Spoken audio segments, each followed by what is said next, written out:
Today I want to talk about 5 career change moves that you can make. I'm sure you know this guy, right? In case you don't, this is Jim Halpert from The Office. It's an older but really popular TV series. So Jim is a salesman who works for a paper company called Dunder Mifflin, and he works for his boss whose name is Michael, who on the show is absolutely hilarious, I think, but in real life would be rather annoying. In the story, Jim actually works himself up the career ladder. Jim gets promoted, his scope expands, he has more responsibilities, but in essence, he still sells paper. And that's all I'll say. I'll try to do it in a way that there will be no spoilers. And of course, you could do it like Jim and aim to climb up the corporate ladder. But if the idea of just getting a promotion and potentially one day get your boss's job leaves you completely uninspired and you feel like you need a bigger career change, then you definitely have other options. So here are 5 career change moves that you can make. Number 1 is career pivot. Pivoting here means that you keep one foot firmly in contact with the floor. You keep one main part of your existing career fixed, while at the same time you move your other foot into newer territory. And there are 2 ways to go about this. Option A is that you stay in the same or at least similar industry that you're working in now, but change your job function. So in Jim's case, this would mean that he stays in the consumer goods industry, or more narrowly defined in the paper or office supplies area, but changes job functions from previously sales to operations or accounting, for example. While option B would mean that he stays in the same job function but switches the industry. So in this case, Jim would still be working in sales but moving to a completely different industry, for example to finance or banking. So whereas previously he was selling physical goods, paper for example, now he is selling financial services, he's selling savings accounts. And while his job function is similar, in practice it will look somewhat different. Or Jim could move to a bicycle company. Correct me if I'm wrong, but I think that Jim likes to cycle. Anyways, here he would be selling bicycles instead of paper. The pros here are that it allows you to explore something that you are more interested in. And also chances are that you don't need a too radical of a change in background or skills. In Jim's case, he would still be using his main skill, which is sales, but he would be applying this to a different area. And of course, he would need to learn some additional things. And the cons are that sometimes what you need is a complete career change, and a pivot will simply not do it. It might only be a temporary solution or a stepping stone. Also, sometimes you can end up making too many compromises. You risk spending too much time in an area, in a job function where you already know you do not want to be. And in the end, what you're making is basically a half move. Number 2 is switching. Switching or making a complete career change means that you leave behind your existing career completely and you move on to start something totally new.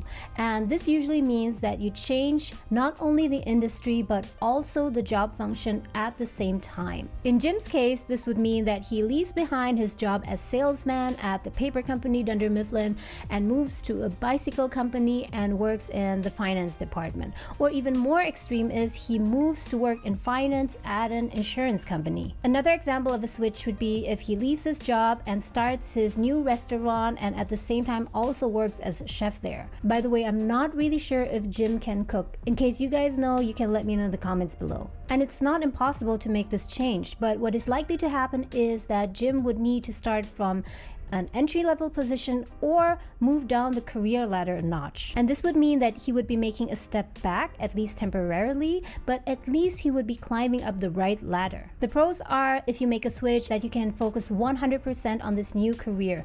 You can put in all your time, energy, and effort in making this work. But a switch usually comes with high risk. At least in the beginning, you would need to make significant investments in time, in effort, and that is usually not accompanied by profit or any income, or you would need to at least take a pay cut. Before I continue, here's a question for you. Please let me know at the end of this video whether or not you are considering any of these 5 career moves. Also let me know which you are interested to know more about. And let's continue to number 3, which is adding. Adding a career means that you keep your existing career and start a new career on top of that. This is also known as multiple concurrent careers. And in Jim's case, he would continue to work at the paper company company, Dunder Mifflin, with the goal to work himself up to eventually regional manager, which is Michael's position, and perhaps eventually move on to the management office. Perhaps Jim feels so attached to Dunder Mifflin that he simply just doesn't want to leave, but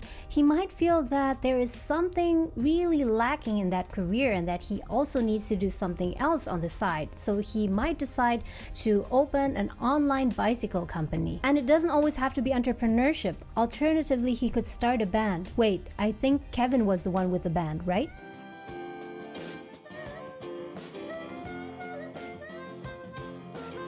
Anyways, the point here is to work on both simultaneously. Let's go on to number 4, which is expanding. Expanding, or what I also like to call repurposing your career, means that you enhance your career in such a way that you almost create a new career or a kind of a hybrid career. And in fact, depending on how creative or innovative you are, you can possibly create a new career in a new niche that has even not existed before. In Jim's case, this would mean that he continues to work at Dunder Mifflin, or basically stays in the paper or office supplies industry. But in addition to that, he creates his own YouTube channel or podcast where he talks about sales methods and techniques. In a way, he's also adding a new career, but not completely, because the main difference here is that he already has roughly, I would say, 50% of the knowledge and the experience that he needs in order to start this YouTube channel or podcast on sales techniques. Of course, he will need to learn new things, such as how to start a YouTube channel, how to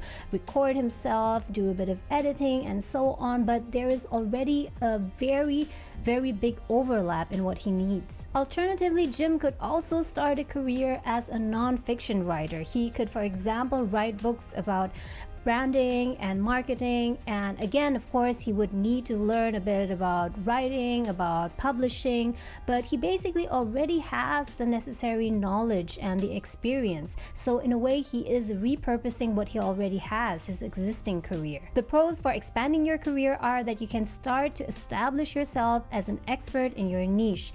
You can also deepen your knowledge, and at the same time, it also helps to enhance your personal branding. In a way, you get more bang for your buck. Remember that you already invested so much time, energy, and effort in getting your education to get the work experience that you currently have. So by repurposing that and turning that into something new, into new income streams, you are really going to make the most out of it. So in Jim's case, not only will he continue to earn an income as a salesperson, but also as a writer. I don't really see any cons except for the obvious fact that it will definitely take away some of your time from your main career. So you'll need to be able to manage your time really well. Let's go on to number 5, which is pausing your career. Pausing your career means to take off more time than usual. For example, go on a sabbatical to explore a new country, learn a new language, or even simply reinvest into your education and get a certificate in something. In Jim's case, this could mean that after working for 5 really long years at Dunder Mifflin,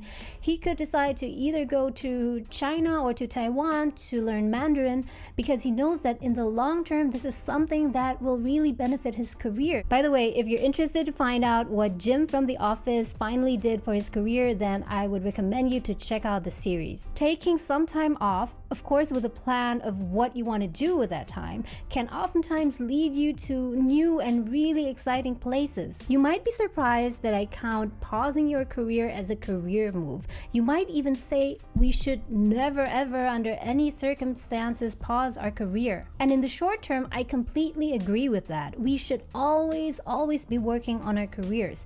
But I want to share with you something that might give you a slightly different perspective. The reality is that life expectancy is getting longer and longer. Many of us can realistically expect to get to the age of 100 years, different from the previous generations, which on average only had a life expectancy of 60 or 70 or 80 years old at the max. And in a longer life, just imagine if you were to live for 100 years.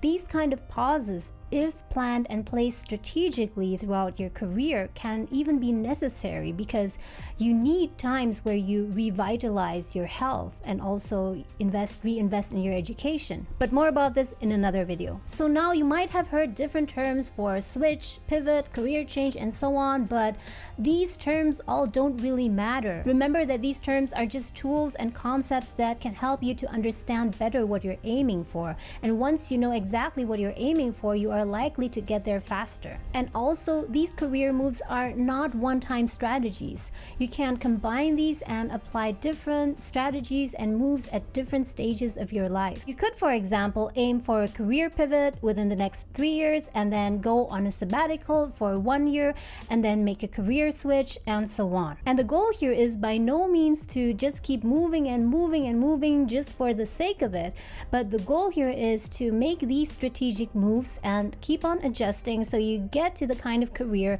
that you think is best for you, that you really want, and to create a more fulfilling career for yourself. And that was it for today. In case you're not subscribed yet, don't forget to hit the subscribe button and also the little alarm bell. As always, I thank you so much for watching. All the best for your career, and I hope to see you again soon.